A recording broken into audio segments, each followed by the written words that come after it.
Are back. We are back. Another live from Fayettenam Friday. The one and only Paul Masson. And we got a special guest coming on in a little while. He just sent me a voice message, said he's in Manhattan. He's going to try to go stop somewhere real quick and pull up and knock out this interview. Do a little topic later. You know, the juicy topic of today is Kendrick getting picked for the Super Bowl and everybody mad because it wasn't Lil Wayne. So we're gonna talk about that later. Appreciate anybody tuning in right now. Whoever's tuning in on the Paul Pickett Facebook, appreciate you. Make sure you comment. Waiting on our guest to come on. For while I'm waiting on the guest, I put a couple posts in Reddit. I've been doing pretty good on Reddit. Last post I did a couple days ago got about 100,000 views in like a little over 24 hours. But I put a little post about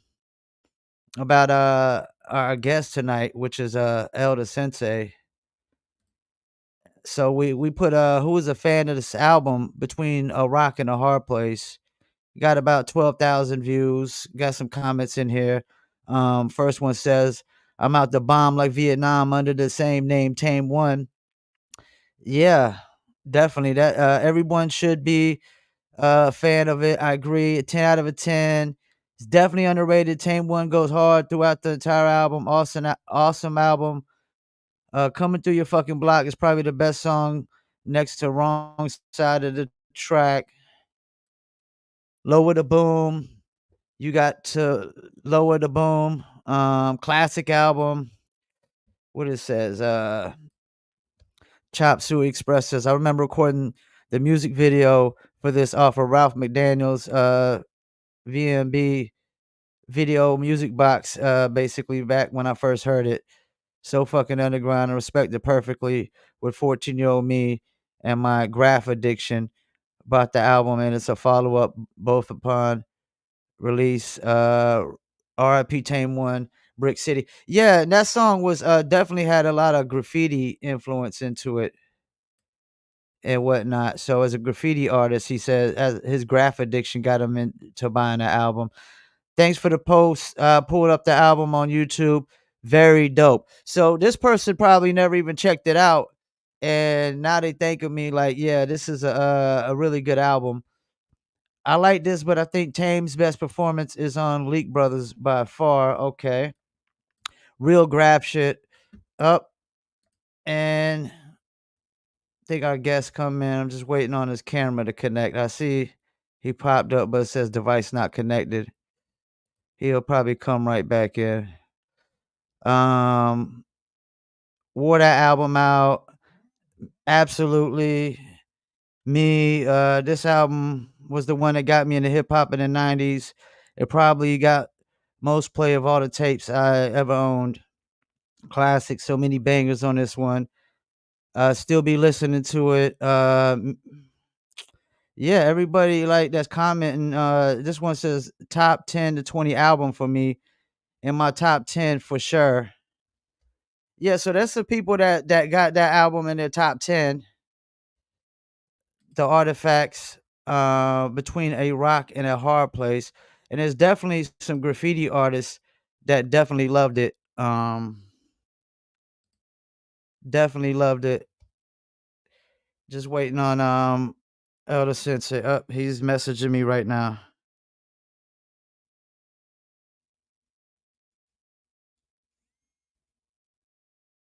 Hold on one second. Um Hold on one second. Try to copy and paste in browser.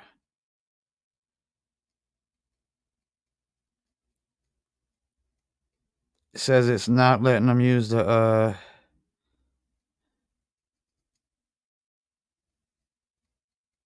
it's not letting them access the camera. We're gonna give them a minute or two. And even if like we're prepared for or I'm prepared for technical issues and whatnot. Appreciate you, BTP Media Group, for tuning in. So I'm definitely prepared if issues come about, because that's the thing with interviews. You could have issues, you could have connection issues. Um, browser issues, their phone might not connect. Like sometimes iPads have issues. Like if you're on Safari, it typically doesn't work good at connecting to StreamYard. But yeah, let me get back in up. Here we go. Let's see. There we go. Let's bring on the one and only Elder Sensei from the Artifacts. El, Yeah, what's what's good, up? What's man? up? Can you How hear you me? doing, man? Yeah, I can hear you. I'm all right. I just want to make sure I know these headphones can be a little tricky sometimes. The earbuds. How you doing today? I'm all right, brother. I'm all right. I'm in Manhattan right now. I'm in Union Square. Actually, about to meet up with my man Jake Palumbo right now, so we can do some new music. Okay, yeah, I was actually while I was waiting for you to come on, I was, I posted on Reddit, what people thought of your first album, and was just kind of going through the comments and stuff. I want to start with something I noticed in the comments. It seems like y'all pulled in a lot of graffiti fans with y'all's Yeah, first yeah, single. definitely. You know, What was I that like? that was it was crazy, man. Like, it's like me and Tame didn't make wrong side of the track. It just happened. You know, we was at Lord Jamar from Brand Nubian. We was at his crib and we was about to work on some music with them. And he asked us what we was about, just like you just asked me the same question. And we told him, we was still b boys in the '90s, and this was like maybe 1990, 91. Uh-huh. And he said, "Well, won't y'all write about that?" So we made, and that day in his crib, we made Wrong Side of the Tracks, wrote it right there. If you want to hear the demo version of that, you can go on YouTube. They put in Wrong Side, Artifacts demo for Wrong Side of the Tracks. Lil Jamar did the hook originally, and he did the beat. And what y'all know it to be today was only because we couldn't clear the sample for the James Brown loop that Jamar had for the song. So when we made the song, we didn't realize what we had did. We just like was making a song that about something that we normally do. But at the time we made this song, and when we got the deal on Big Beat Atlantic, we still had the song, so we knew we had to change the beat and everything. Yo, I swear to God, a pigeon just almost flew by me.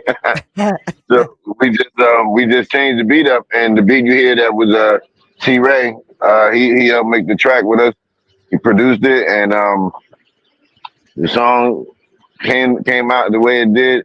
And we had a listening party for all the magazines and writers and everything. And people from the label was at the meeting, and they saw the response we got from the song. And every writer that was in there was like, "Yo, can you play it again? Play it again. Play it again." Like 8 times they played the song.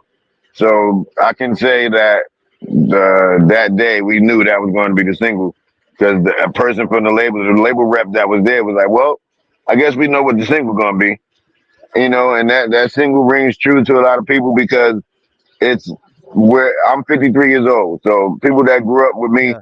understand, that's what we were living. Tane was an avid graffiti artist, way more than me. He did a lot of things that I couldn't do, and he did a lot of things early in his age as well. So we did a song, and Tame in one of his lines, he said, "I'm the art part. You want facts and rap, talk to L." And that pretty much was our group, and but we represented. We both active graffiti artists, but Kane was that guy, and we let it be known. Like, this guy was a guy that used his tag name as his stage name. That's unheard of. So that alone just shows you where we was at with it, where we was just out in the open, and a lot of people thought we was graffiti artists trying to be rappers, but it was the opposite. We And was everything. We DJ, we b boys, rap, make beats. We did all of this before we put these records out, but significantly, Wrong Side pretty much spoke to who was people that could relate to who we were, people that could relate to being graffiti artists and being the same thing as we were. B boys, we all grew up in the same era, so like it didn't, it made sense kind of for us to make that record. now, how did you and Tame meet? It's wild. Me and Tane had the same friends growing up. We just didn't know each other. I happened to be friends with my man Jay Byrne. Jay Byrne was on the song "Attack on New Jerusalem" on the first album, and he was the reason why me and Tame got together. And my man Polo Ice, he was also instrumental in getting us together. So we had a crew called the Boss Mob, and I used to go over there to do my demos, but Tame was never there. So one day I went and I saw his name on the wall at in my man's room. I said, "Yo, so he be here?" He's like, "Yeah, he rapped too," and he played me one of his songs. And Tame's song was just as good as. And remind you, I only knew him from doing graffiti, only seeing Okay. his name on the wall. So once I got to meet him, like we clicked like that. Like instantly, we started making songs. We was together all the time, making demos. At Rhino's crib until we got to the point where we got serious and we actually, got a record deal. Through working with Stretch and Bobito. But it took us from the time I met him was like '88, and Okay. we was signed in '93. So Damn. it was like we went through all the preliminary talent shows in the neighborhood. We went through all of the we did only thing me and Tame didn't do was all of the demo shit, like listen to my demo, going to the labels and playing, trying to get a deal. We didn't do that. The talent spoke for itself. Once we got invited to go to Stretch and Bob, which was because of Tame, he beat somebody in a battle, and the next week they told him he could come up to the show. And we was a group that we was called That's Them. It wasn't no artifacts or nothing. We was That's Them. Y'all, that's them. So y'all was Yeah, the second album's title name was y'all's group name. exactly. So I'm about to get I'm gonna get into that, but when we Tam got a chance to go up there, he's like, "Yo, I'm gonna bring my man with me." And we went up to Stretch and Bob, and we had 15 minutes to rock. And we put that Zulu War Chant record on, and it was a rap. And from there, Stretch and Bob was like, "Whoa, where y'all from?" We like Jersey. They couldn't believe we was from Jersey, because everybody knew what Jersey hip hop was at the time. Naughty by Nature, Redman, Lords of the Yeah. Underground. And when we came, we pretty much brought the hip hop element from Jersey to and let people see in New York that it pretty much did exist. Like people thought because we was from Jersey, we was down south or something like that. We right across the water. So we Now, always tell people like we saw the same videos y'all saw. yeah, the South is actually where I'm from, the Fayettenam right now. Now, Okay, okay. y'all's first album, y'all had Buck Wild producing Mhm. and T Ray from Soul Assassins, and he's a West Coast Right. producer, right? Actually, T Ray is from I want to say South Carolina. Is he? Wow, Yeah. that's so If I okay. if I'm, I I did might be not know wrong. that one. If it ain't North Carolina, South Carolina is North Carolina, but he's from the South. But it was like y'all had that up north sound, and T Ray kind of had that, I guess, that Cypress Hill sound somewhat with Yes, it. because he was working with them at the time. Yes. Yeah, how did that come about? When y'all had both of them. Well, T Ray pretty much was already like kind of in house, because he Okay, was working with a group down south, which Sean J. Period was in the group with them. Um, okay, so he was producing for Double X Posse. For people who don't know, T Ray produced Headcracker. He produced Not Gonna Be Able to Do It. okay. So like once we got our deal, the label, our A&R was like, okay, who y'all want to work with? Of course, we was like Yeah. Primo, Pete Rock, and Lars Pro. He was like, yo, y'all ain't got no money for that. We was like, we ain't understand none of that. We was like, what you mean no money? We just got a deal. I was like, nah, not them dudes. So he said we got T Ray. So we had heard of T Ray. So when we Reef told me where T Ray was gonna be in the studio. At the time, he was helping edit the Headcracker video for Double X, and I met him there. Me and Tame, got to go to his crib because at the time T Ray was living in Brooklyn, and we used to go to his house out there and make pretty much listen to beats, and we got locked in with him like real good. He did the majority of the album, so like T Ray, even when you listen to what he was doing with everybody else, when you listen to what he did with us, it was like maybe because we was chilling with him and being at his crib, he got to know me and Tame a little bit better than the other producers. It was besides Redman. But we got to be at his house, and he got to see pretty much who me and Tane was, like from the records we was looking at in his crib.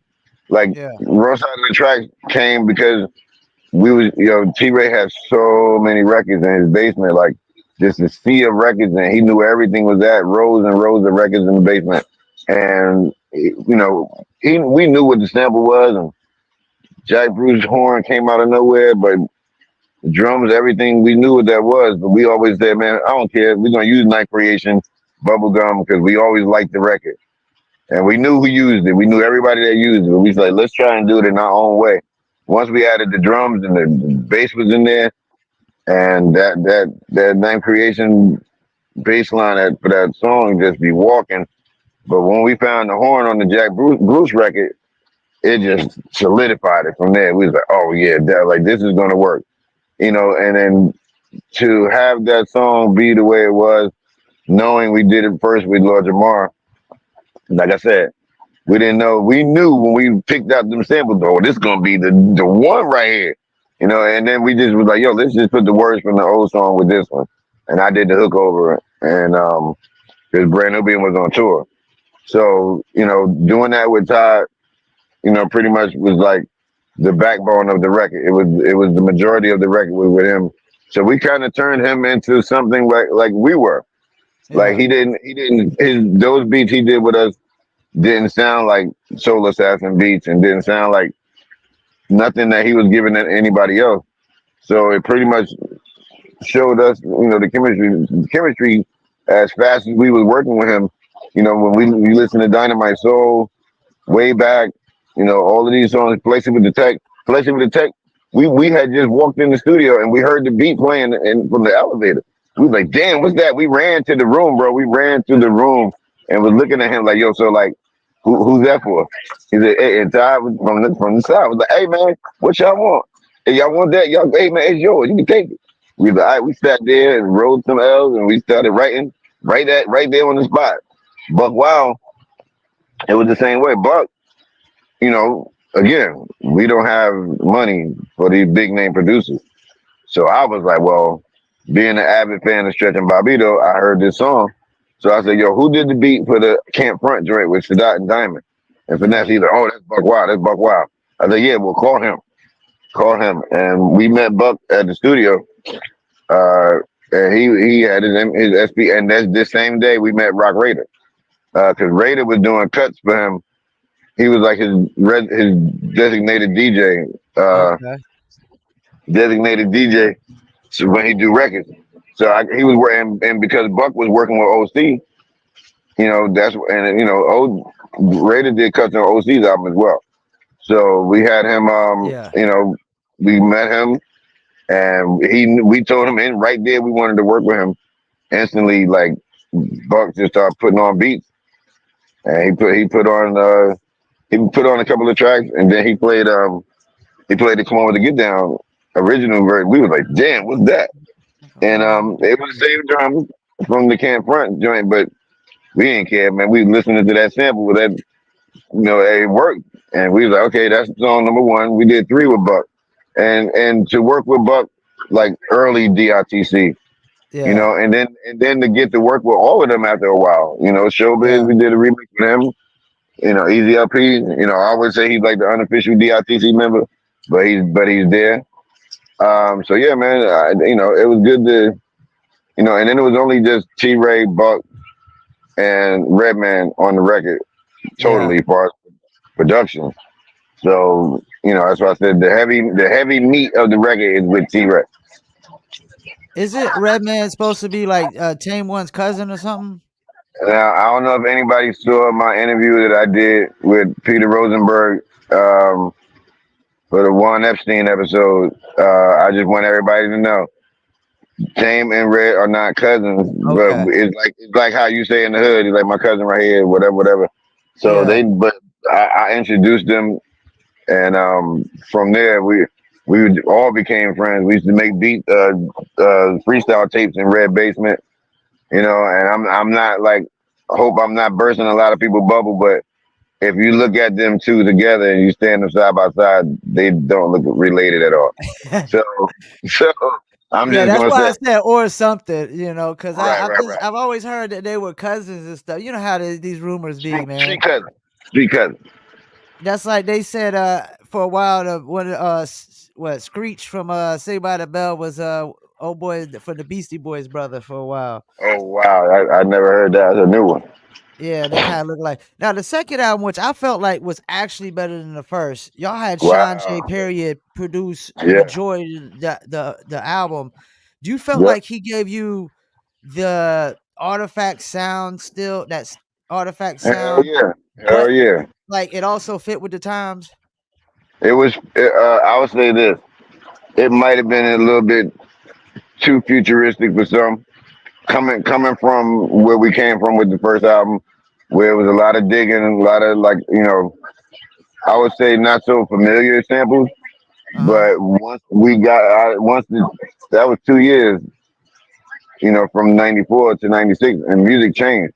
Yeah. So when you listen to that album, you can pretty much continue on to Raucous from our record, where you see Most Def Kweli came in. A lot of the sound bombing they was using Sean J. Period for these records. Yeah. It was in the vein of what we was already doing. So like I feel as though we just was a little bit faster than everybody else as far as the movement goes. And but we knew working with Sean, like that was what we were supposed to have been doing. We knew Yeah. that was the sound we was looking for. Because the thing I try to tell people when they think about artifacts, I just try to tell people like I'll even ask people myself like when you think of artifacts, what do you think of? When you think of the music, they like bass lines and hard drums and scratching and just it's very eclectic and that was on purpose because we didn't want to work with producers that would just give us something that would sound like somebody else would use or we had to listen to that beat and there's like you can only hear me and Tame on there or only myself. So that's where a lot of the sound came from. And if we could have made these beats that we had got, that's how they would have came out. But they happened to be done by the people we was picking. And Sean J was so ingenious in what he was doing. It was like we had to work with him. And he was playing a lot of the music. Wasn't no sampling. We learned a lot from that. Sean still don't sample.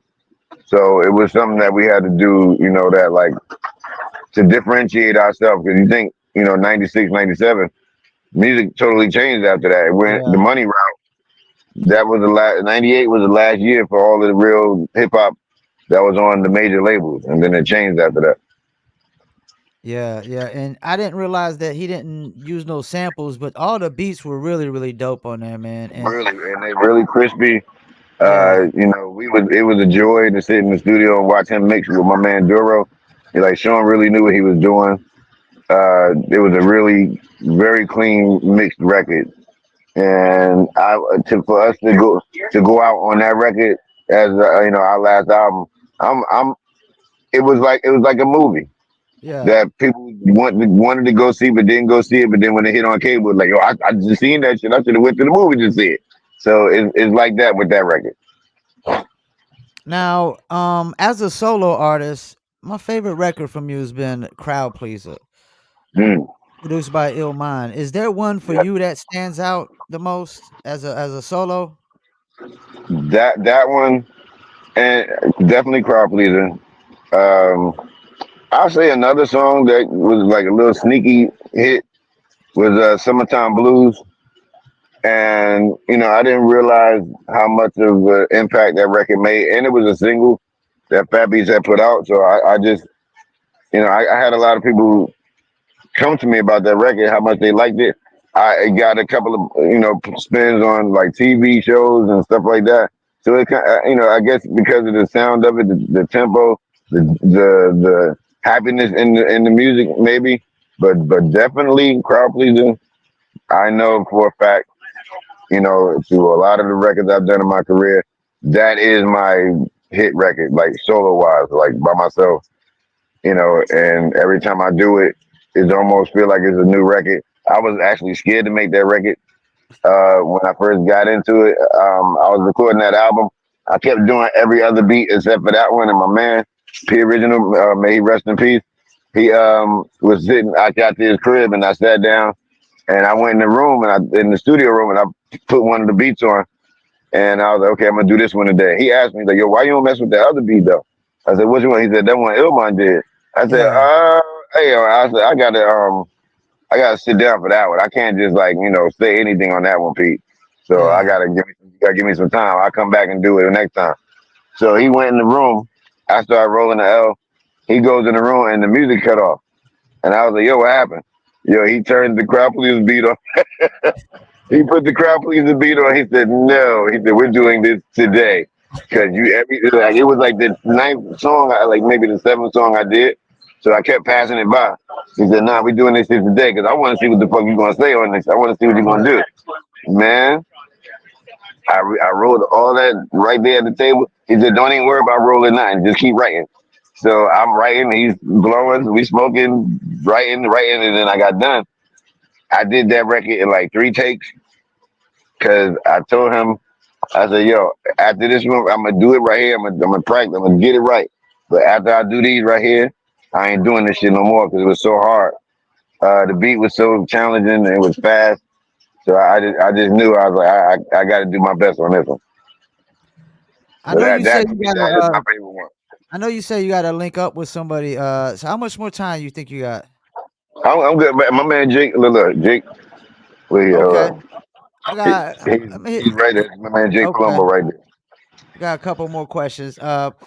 So we got a artist that actually moved to Raleigh, Sadat X. You did the song Yeah. with him. How did that come hmm about when y'all ended up doing the song?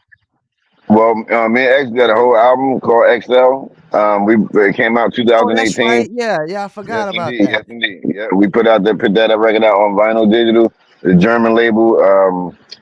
That record was so fucking fun to make, so dope because we talking about meeting them in 1990, Yeah, and then me and and people we was at a party for Smith and Wesson and Pete Rock for their album release party, and we did an interview right on the spot with this guy.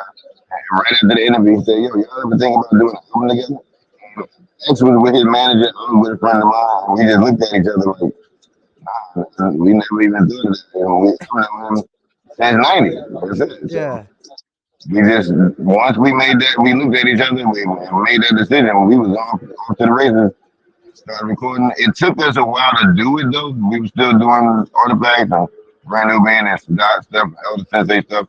So it took us about like 6, 7 years to make the album, but it came Yeah. out so damn good, and that was a testament to patience and actually getting it right. And actually, my man Jake mixed that record for us.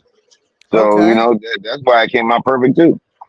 Mixed and Now, mastered it. see, I'm glad you reminded me about that because when that album dropped, I remember saying to myself, "This is what we need to see more from the artists we grew up from that era. They need to kind of come together and work on projects together more." Like you said, Pete Rock and the Smith and Wesson. I remember that was a really dope project. Right. And look at Um, even now, Pete Rock and Common.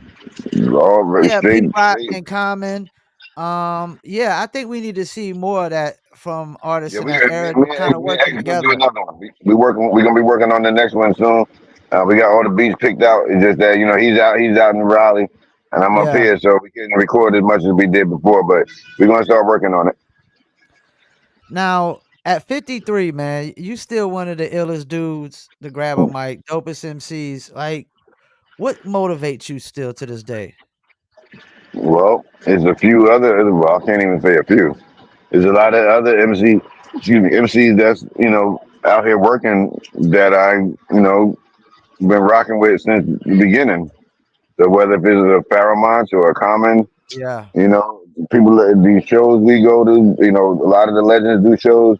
So when I see my friends getting busy, there's a lot of newer artists that I like too. I like Scout Zoom, Marco Polo, Okay. look, Ace, Torre, Ace still out here rocking, making good ass albums.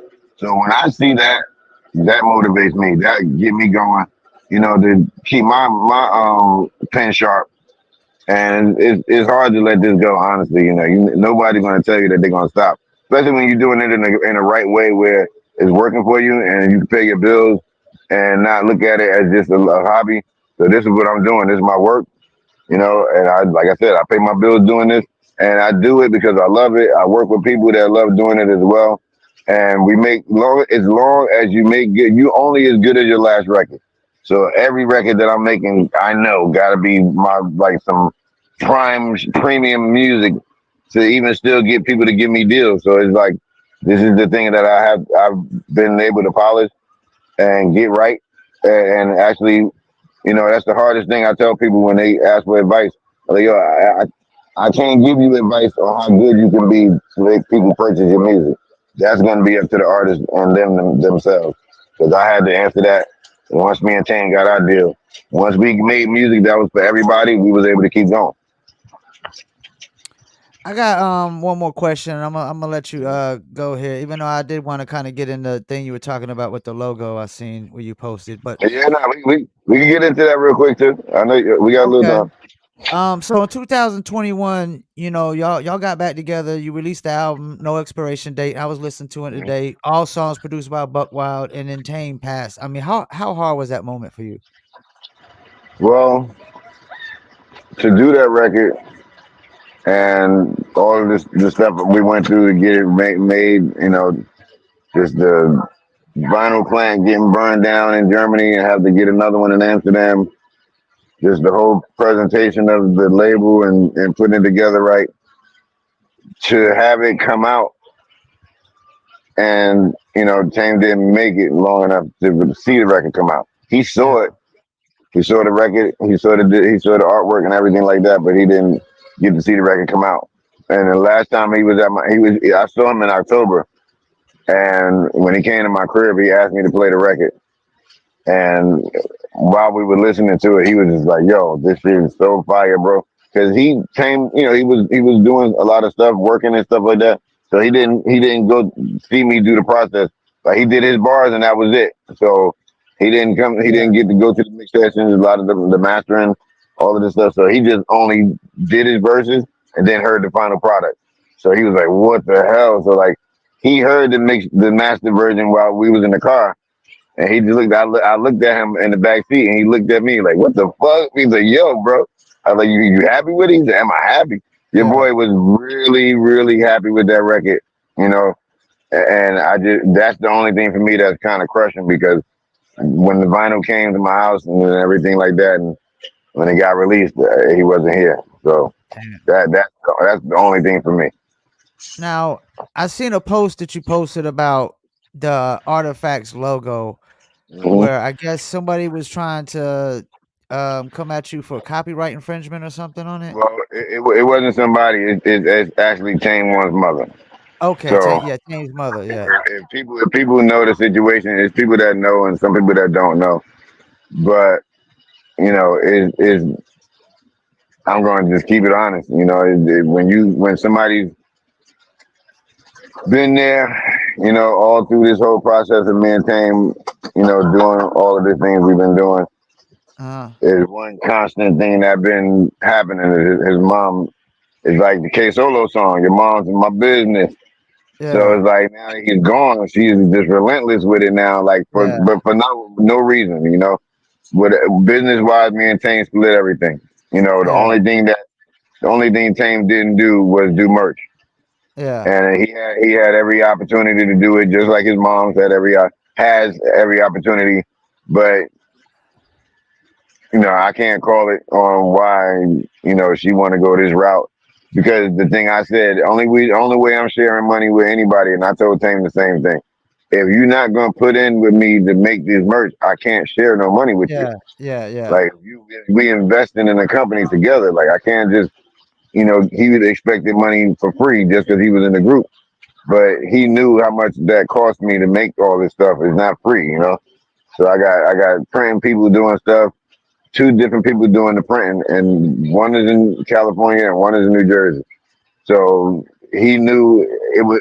Let's just say it was easy as just give me if it costs 500 to make a couple of dozen shirts. I only asked him for 250, and yeah, then that's all I asked, and then I give him his bread in the end. But we never got to that point. So like now. that he's gone. You know, his mother, even with me doing everything I was doing already, she felt like, yeah, she's head of his estate and everything like that. But there's a lot of things that I did and set up for Tame where, when he was gone, this is why she's able to eat now off of what he's been doing from that I set up. That was set up for. I won't say I set it up, but it was things Yeah, that I was setting up for where you know in the later rounds of what we're doing right now, you want money to come in when you're not doing albums, when you're not doing tours. So it was things that I was trying to tell team business wise we can do to help ourselves, which we did. But now this going on, and I got ways around all of this stuff. Even and look, you can look it up yourself when we get off here.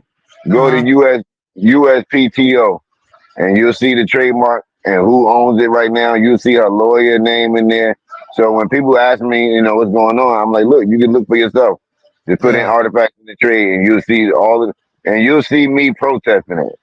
yeah. And as far as like showing the people there, like she don't own this, and she just wanted to own it just so she could try to stop me from doing what I'm doing. I'm just thinking honestly, it's nothing really like, that I'm saying that's like, oh my god. But it is true that you know his mom is trying to do that, and it could be slick, it could be whatever you want to call it, but at the end of the day, the logo is just the logo, and there's a lot It's more a things that dope me and Tank. logo. Right, but it's I got a whole new thing about to come with this merch, and it ain't like I gotta, she doesn't even own the logo, but Yeah. she's trying to own the trademark, so I can't make shirts, or if I do, I gotta share with her, So you just you know. decided to just make a new logo, right? Oh yeah, yeah, I'm about to switch all this stuff around. Some people have gotten it right on what they think I'm gonna do, so Yeah, but it's gonna get bigger now because it's making me stretch it out into things that I wasn't thinking about doing before. that's what's up. No doubt. And before we go, any shout outs you want to do? Yeah, man. Shout out to everybody that's in here listening and checking me out, watching. I want to let everybody know everything's good. Your boy is good. A lot of stuff about to happen. A lot of music about to go down. Like I said, my brother Jake Palumbo, right there. We about to work What on this up, new Jake? solving cases part two. We had part one. We were working on this new one. And yeah, man, it's about to get cold, so we about to be hibernating up in the studio and making all this music happen, brother. I appreciate you taking time out your schedule, man. I also do live music reviews on Saturdays, so any new music you want Okay, reviewed, definitely I'll send an email over. definitely. I will send you some music. And any way I can support, man, I am, man. I'm a big fan, I man. appreciate you. I appreciate you, and trust me, we gonna speak again. I'm gonna be back on here, and we gonna be talking about something totally different, but it's gonna be happy vibes because the music is coming. A lot of music is coming. And I'm gonna have a bunch of clips coming out of this interview. And Okay. as soon as I get off here with you, I'm gonna go and read the comments for the second album that people posted on Reddit. So No doubt. go And through look, those. everybody, like I said, thank you everybody for checking me out on here, supporting Artifacts, just like rocking with us for all the years that we've been making this music. And there's the next chapter coming along. So, man, y'all don't even realize this music that's about to come. So I'll just say we're gonna have a remix album for no expiration date, all new beats, all because I didn't feel like we got to get the record out there to the whole, masses. So now we got a whole different plate for everybody with new tracks on it, different producers, new producers. But y'all gonna love it, man. Y'all gonna like it. That's what's up, man. Keep me in touch, man. No doubt, You no have a doubt. I nice got night, man. you. You too, brother. All right, Peace. peace. Well, there you go. Another interview with another dope MC, guy who definitely left his mark on hip hop culture and hip hop. Definitely had a lot of graffiti artists loving his music. And I want to go through some of these comments. We read the comments on the first album. I mean, pretty much everybody was saying it was dope. Some people said it was the top 10, top 20 album for sure. Graffiti artists said they basically It made them like pretty much fall in love with the album and the song. But then I posted, what is your opinion of the second album, Artifacts? That's Them. Great. This is I actually like the second better than the first. Album is great, start to finish. Too bad they didn't make more RP Chain One, but they did make a third one because Elder Sensei he just said that the third album did come out, but he's actually gonna re-release it with all new beats. And Buck Wild produced the whole third album. Um, love this album. Prefer it to Rock in a Hard Place, and so do I. Underground classic. Love it. Love it. Great album. Shit Goes Ham, classic. Yeah, that's a great album. One of my favorites. Good album. Not quite as great as Rockin' a Hard Place, in my opinion. I would disagree on that, but music is subjective. Everybody's entitled to their opinion. Wow, not one RIP for Tame One out of all these comments. Uh somebody said false. Yeah, because there was actually one up here at the top. And definitely rest in peace to Tame One, man. As you heard in the interview, he died the same year they released that third album. One of the best, one of my favorites, amazing album. Fucking dope, so fucking good. Underrated banger. Started an era of mainstream underground records. And it did. It kind of like Elder Sensei was saying, it kind of launched around that time when all that lyricist lounge started coming out. And you had Cage and Tame One doing a lot of stuff together. 30 Bum Rush is elite. I love that track. Hella good. Yeah, everybody that commented definitely said they loved the album. Dope album. I don't really see nobody trashing it. I definitely gave it a listen. And that's the thing. He said in an interview that the title of the second album, That's Them, that used to be their rap group name. It used to be That's Them. It wasn't the Artifacts originally. And I'm looking at the Artifacts, like that graffiti font, man. It is so dope, man. It's so dope. And it's kind of messed up that he's dealing with that with the logo and whatnot.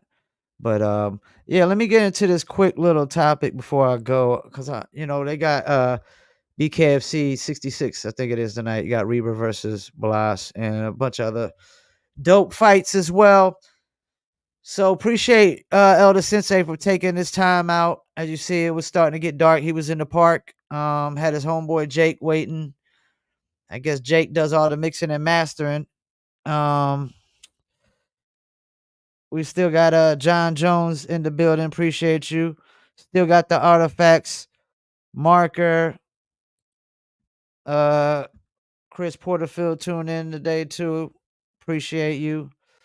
I want to talk about this Kendrick Lamar performing at the Super Bowl. Everybody's going batshit crazy, which is it's kind of crazy because they flip flopping now. Like everybody was all on Kendrick's side when he was battling Drake, and Drake and Wayne are like this. And now that Wayne doesn't get picked for the Super Bowl in New Orleans, which they done had the Super Bowl in New Orleans like damn near a half a dozen times. Damn near half a dozen times, and none of those times had Little Wayne either. So nobody talking about that.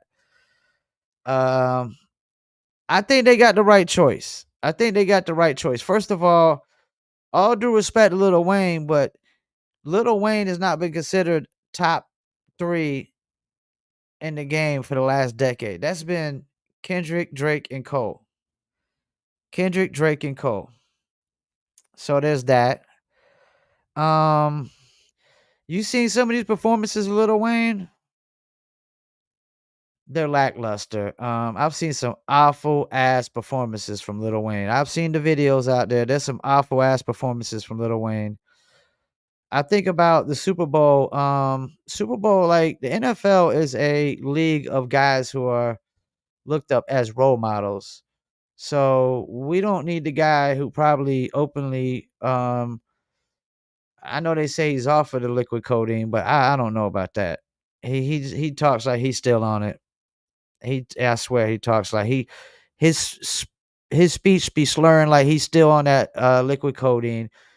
Like Kendrick is just the right guy. Kendrick has been the hottest rapper and the hottest musician of this year. I mean, all due respect to Taylor Swift, only they only been talking about her when she at the Chiefs games or she's with Travis Kelsey or something. Then nobody talking about Taylor Swift's music this year. I can tell you that much. There's a damn fly flying around here, buzzing in my face. I'm about to swat the hell out of that motherfucker. So Kendrick's number one artist of this year. He just broke records on Spotify for the most streamed song for battle, and it's a battle record at that. He's been top three in the last decade. Last decade, he's been top three. He's probably put out the most classic albums in the last decade for any artist in the mainstream hip hop. Um, said Taylor. Taylor sent that fly. Yeah, Taylor sent that fly pretty swift, didn't she? Damn fly. I'm about to karate chop this bitch like Bruce Lee and shit. But yeah, man. I mean, like, I'm cool with Kendrick. Kendrick is a better performer. I mean, did you see Kendrick doing that little 5 minute or 15-minute joint at the Super Bowl when they had Dre out there? I mean, he brought a whole crowd of motherfuckers out there with him, man. He had a whole army and gang of motherfuckers out there with him, killing it, yo. Kendrick is definitely a top tier performer of putting on a show. You see that show he put on in like the Lakers arena, man. He's top tier, yo. Number one artist of the year. And then like people get mad at Jay-Z and whatnot, and apparently Jay-Z doesn't have the final say so. Apparently, from what I heard, rumor is that the city has the final say so. Like I said, like let's Google how many times the Super Bowl was in New Orleans. How many times the Super Bowl was in New Orleans? I mean, like, I guarantee it's a half a dozen times, man. There it goes, right there. How many times has the Super Bowl been in New Orleans? This shit been in there 10 times, man, since 1967, man. It's been in there a few times in my lifetime. I could tell you that much. So, like, let's pump the brakes. His own city apparently didn't want him. He's not a better performer than Kendrick. He ain't had a hotter year. He ain't been top 10 or top 3 in the last 10 years. Soon as he signed Drake, Drake took that spot from him. I agree, man. Kendrick is a dope choice. I mean, he's the go-to guy right now, man. You know, um, I mean, I would, if anybody else I wanted, like, let's get Cole up there. Let's have Cole perform at the Super Bowl. I would have loved that. J. Cole at the Super Bowl. That'd have been big. You talking about putting on for the city. That'd have really been putting on for the city, man. Really, really been put on for the city. But yeah, y'all, and then like people out here, like a lot of those same people that was picking Kendrick over Drake are the same people that's picking siding with Wayne should be performing at the Super Bowl over Kendrick. Cause now y'all trying to rile it up and try to make it a Wayne versus Kendrick thing. And I hate to say it, man. Wayne tries to call out Kendrick on a song. Pump the fucking brakes, man. Let's pump the fucking brakes. He probably gonna be able to auto tuning and shit. It ain't gonna be all that. Like, unless you're gonna get like Carter 2 or 3, whatever it was, when Wayne came straight out of prison. You're gonna get like Dr. Carter Wayne and all that. I ain't trying to hear it, man. Ain't too many cats that could go up against Kendrick right now. I wouldn't put my eggs in that basket, man. They're gonna get crushed. Would not put all my eggs in that basket of trying to go against Kendrick. I don't know. I mean, Cole bowed out because as you see what was gonna happen, man. Shit. If Cole didn't bow out, he'd have probably got the not like us would have probably went to him too. Wayne is fun on my one of Kendrick's favorites. The outside noise is funny. Yeah, yeah, and I didn't even really listen to what Wayne had to say about his reply. I kind of listened to the beginning of it. He sounded kind of like he was on the lean still, the codeine. But yeah, the media always takes a lot of this and runs with it, man, and amps it up. It's like my social media timeline. Like, if I go to my social media timeline, this is the main things that you see on my social media timeline that they try to push. So I mainly see a lot of Jordan versus LeBron. So it's either post with LeBron stands hating on Jordan, or smart Jordan fans hating on LeBron. And then you get then if it ain't that, it's Angel Reese versus Caitlin Clark. So it'll be like the Angel Reese haters doing the post trying to discredit Caitlin Clark, and then vice versa. Caitlin Clark uh stands doing a post trying to, hate on Angel Reese. And then my timeline will typically be filled with post of how I need to hate Donald Trump, but and then the opposite post to be I need to love Kamala or Kamala Harris. Like, the media pushes this stuff. That's why they want your face in this. I I figured that shit out. They want your face in this shit so they can force feed their agendas to you. Cause as long as your face stays in there, they're gonna force feed what you want. So you're gonna get you better hate Trump, better love Kamala. You pick a side. You either hate Angel Reese or hate Caitlin Clark, you know. And both sides are hypocritical, man. Like they always talk about the race baiting on one side, but never the other. And then the Michael Jordan and LeBron fans, I mean, it's pretty much the same thing too, man. Well, I don't know. I can't call them Michael Jordan fans hypocrites because he is the GOAT. He is the GOAT. He is the GOAT. But yeah, man, y'all, it's like y'all trying to force feed the agendas on the phones. Y'all try to race bait us with these posts. Like I can't stand the WNBA, man. But like y'all make me interested in this whole shit because I see like motherfuckers attacking somebody just because they fucking busting your ass on the court.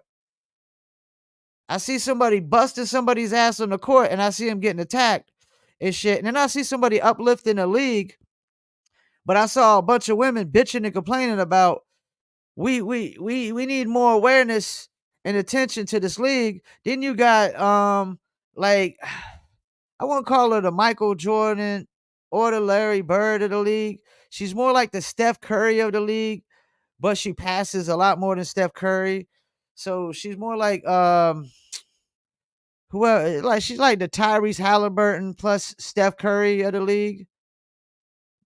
And she's like, this is the thing. Like, if you go look up like the average range that NBA players shoot their threes, Steph Curry is like shoots back pretty far. Dame Lillard shoots back way further than him. But Caitlin Clark's average threes are even further than both of them. And she's the number one passer in the WNBA. She leads the league in passes per game percentage as a rookie. She's already got her team in the playoffs. She I mean, it's like, and you clearly know like she got the rookie locked up cuz like it's such a disingenuous argument. Everything in the WNBA pretty much is a disingenuous argument, but like they sitting there trying to give Angel Reese, and all due respect to Angel Reese, she be playing hard. She gets her double doubles, but nobody wins Rookie of the Year based off of rebounds. It's an offensive award. Rookie of the Year, MVP. These are awards for offensive players, man. There's no award for number one rebounder in the league. There's defensive player and there's offensive player awards. That's it. You don't win awards for rebounding. So we got to pump the brakes if thinking just because somebody's out rebounding everybody that she should win the award. No, who's scoring the most? That's the player that has the biggest impact on their team is the player that scores the most, not the person who rebounds the most. That'd be like saying Rudy Gobert is the number one player on the Minnesota Timberwolves because he rebounds and he is overrated in defense. That's what y'all trying to do. It's like y'all trying to get Rudy Gobert the like a rookie of the year or MVP award right now, man, because he's out rebounding everybody. It don't this is an offensive award, man. So everything in the WNBA is disingenuous. Like the fact that they lose 10 to 20 million a year and they want to make the same percentage profit margin as the NBA and they lose 20 million a year for the last 20 something years. You ain't made a single profit, but you want to make the same percentage profit as a $1 billion league. It sounds like a bunch of delusion and entitlement to me, man. But we about to wrap this up, man. I think they got it right with Kendrick. 2024 number one artist in the world right now over Taylor Swift. Nobody talking about no Taylor Swift songs this year. You can't name one song that anybody's like, yo, Taylor Swift song, drop this shit. Nobody said nothing about. All they talking about is her calling up the game plan for the Chiefs. She might be calling plays for the Chief. Andy Reid might be, she be up in the box up there, watching her little boo, Travis Kelsey play and whatnot. And so she might be calling some shots up there in the box, and that's about it. But that's all they talking about. Like when she gonna be at the next Chiefs game, and the fact that she endorsed Kamala Harris. That's it. That nobody talking about her music over no Kendrick Lamar right now. I could tell you that much. Kendrick's number one this year. Top three in the last decade or more. Got at least 2 classic albums under his belt. Um, dropped way less music than Drake and Cole to stay top 3. He ain't even dropped as many albums than those guys, and he's still. I mean, there's 3 or 4 years go by, he ain't drop an album. People still like Kendrick top 3, and you see, I mean, he proved it still. I mean, to this day. And to be honest with you, man, like he almost kind of like Ja Rule Drake a little bit, man, because Drake ain't Drake ain't looking too good over there right now, man.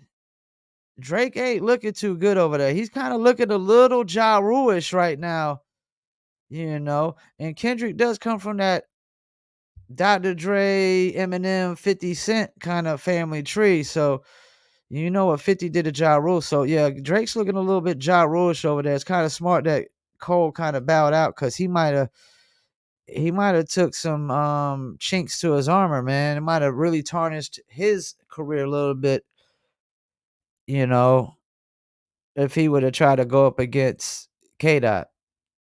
Well, once again, I want to thank y'all for tuning in. Shouts out to Elder Sensei. Rest in peace to Tame One and DJ Chaos from the Artifacts. Definitely be on the lookout for new music from Elder Sensei. I think he said him and Sadat are gonna follow up with another album.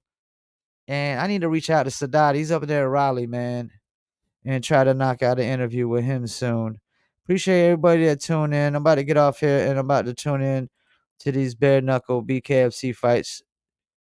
Appreciate y'all. Peace. And I'm out.